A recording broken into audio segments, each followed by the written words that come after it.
Dalam nama Bapa dan Putra dan Roh Kudus. Amin. Ibu Bapak, rekan-rekan muda dan adik-adikku yang terkasih dalam Kristus, jumpa lagi bersama dengan saya Romo Raffi Uran CSSR dalam renungan hari Kamis Pekan Biasa yang pertama. Mari terlebih dahulu kita membaca bersama-sama bacaan yang diambil dari Injil Markus. Tuhan bersamamu dan bersama rohmu. Inilah Injil suci menurut Markus. Dimuliakanlah Tuhan. Sekali peristiwa, seorang sakit kusta datang kepada Yesus. Sambil berlutut di hadapan Yesus, ia mohon bantuan, katanya, "Kalau engkau mau, engkau dapat mentahirkan aku." Maka tergeraklah hati Yesus oleh belas kasihan, lalu ia mengulurkan tangannya, menjamah orang itu dan berkata kepadanya, "Aku mau, jadilah engkau tahir." Seketika itu juga lenyaplah penyakit kusta orang itu, dan ia menjadi tahir. Segera Yesus menyuruh orang itu pergi dengan peringatan keras, katanya, "Ingatlah, janganlah engkau memberitahukan hal ini kepada siapapun, tetapi pergilah, perlihatkanlah dirimu kepada imam, dan persembahkanlah untuk pentahiranmu persembahan yang diperintahkan oleh Musa sebagai bukti bagi mereka."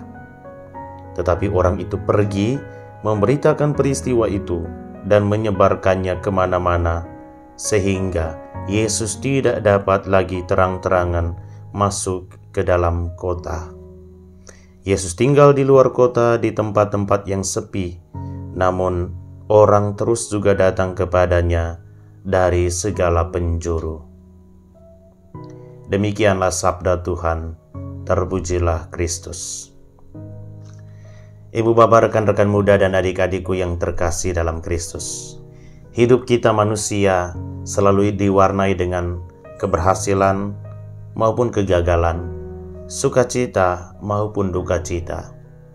Di saat kita mengalami kegagalan atau duka cita, kita datang kepada Tuhan dan memohon berkat, memohon rahmat kekuatan.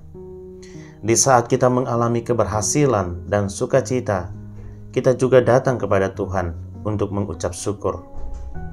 Namun, tidak jarang di antara kita merasa bahwa apa yang kita alami dan rasakan dalam hidup kita ini adalah hasil dari usaha dan kerja keras kita semata, sehingga lupa untuk datang kepada Tuhan. Bacaan-bacaan yang kita dengarkan hari ini berbicara soal teladan belas kasih Allah yang harus kita lakukan dalam hidup kita setiap hari. Kisah mengenai Yesus menyembuhkan seorang yang sakit kusta memuat bagi saya pesan moral yang sangat baik bagi kita saat ini. Paling tidak ada 2 poin yang bisa kita pelajari dari kisah ini. Pertama, belajar dari penderita kusta. Penyakit kusta membuat ia mengalami penderitaan secara sosial maupun secara fisik. Ia dijauhkan dari komunitas masyarakat dan juga mengalami sakit fisiknya. Ketika ia mendapatkan persoalan atau sakit seperti ini, ia tidak tinggal diam. Ia datang, berlari, dan berlutut di hadapan Yesus untuk memohon bantuan Yesus sendiri. Ia berkata, "Kalau engkau mau, engkau dapat mentahirkan aku." Kata-kata ini menggambarkan bahwa ia datang kepada Yesus, namun ia tidak sedikit pun memaksa Yesus untuk menyembuhkan dia. Ia menyerahkan penderitaannya kepada Yesus dan memohon kalau Yesus mau. Datang kepada Yesus meminta pertolongan Yesus, bukan memaksa Yesus untuk menjawab permintaannya. Kita diajak untuk selalu datang kepada Yesus, membawa semua keluhan dan permohonan kita, lalu menyerahkan semuanya kepada Dia. Selebihnya, biarkanlah Yesus yang mengatur. Ia akan menjawab keluhan dan permohonan kita. Permintaan sifatnya memohon, bukan mendesak. Ia pasti akan menjawabnya. Hal kedua yang bisa kita pelajari adalah sikap dan teladan belas kasih Yesus.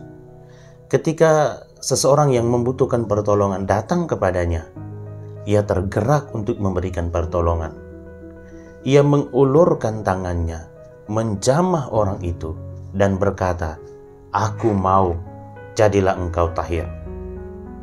Sebuah tindakan sederhana, yakni mengulurkan tangan dan menjamah sambil berkata-kata. Tindakan sederhana namun mempunyai daya yang luar biasa.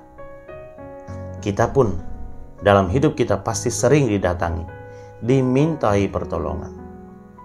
Mari kita belajar dari Yesus yang tergerak oleh belas kasihan untuk mengulurkan tangan dan menjamah mereka. Janganlah kita menutup pintu rumah dan pintu hati kita untuk mereka yang mencari pertolongan.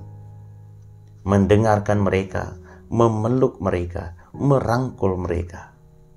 Berilah pertolongan yang kecil dan sederhana, namun dapat membuat mereka bahagia. Ibu, bapak, rekan-rekan muda, dan adik-adikku yang terkasih di dalam Kristus, memang kenyataannya seringkali berbicara lain. Namun kita masih mempunyai banyak kesempatan untuk berbenah. Mari kita berjuang bersama-sama untuk menciptakan kedamaian dalam hidup bersama kita dengan selalu datang kepada Tuhan, memohon pertolongannya, dan selalu membuka diri kita untuk didatangi oleh sesama yang mencari pertolongan. Tuhan memberkati kita semua. Amin. Dalam nama Bapa dan Putra dan Roh Kudus. Amin.